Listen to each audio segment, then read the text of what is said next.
World of Warcraft, the 6th of November 2017. I don't think anyone expected Blizzard to announce that classic servers were in the works for World of Warcraft, but BlizzCon 2017 was full of surprises.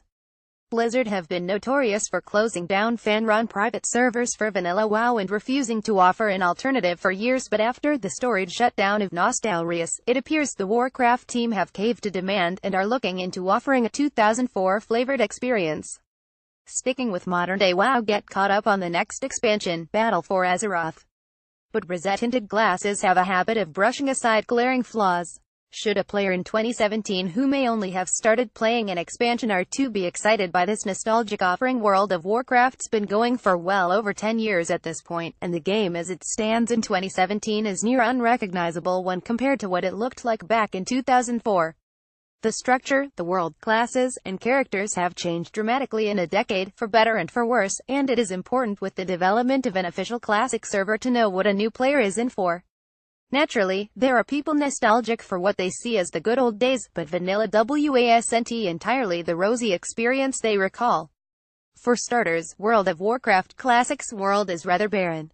There is almost a frontier feel to the place, with towns smaller and less populated than they are these days.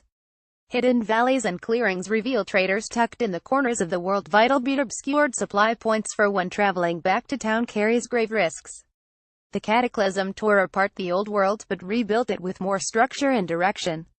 With fewer Hearthstone locations and flight points, charting a path through the wilderness to quest in Classic feels like more of an adventure, and unlocking parts of the map feels like real progress.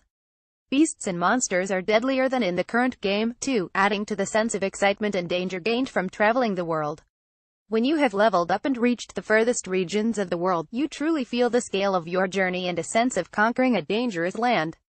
The early questing experience, however, is not something many people will miss from the old days, and with good reason. Quests in Cataclysm and beyond were streamlined, so you always knew where to go and what to do, and you could usually count on at least a handful per hub to carry unique objectives. Vanilla Warcraft, however, really does boil down to collecting 15 barriers more often than not, with a slim chance that the unfortunate bear will actually drop what you need. You might even call it tedious. While the slow pace allows you to become intimately familiar with the land, it also makes leveling a slog. Even worse, you will often be required to bounce between zones to find quests that match your current level, necessitating long walks or flights between regions. The endgame is more complicated, too, with endless faction grinds, and the need to run full guilds of players through attunement quests to even start working on the devilish bosses of Azeroth. It is natural to feel nostalgia for those days.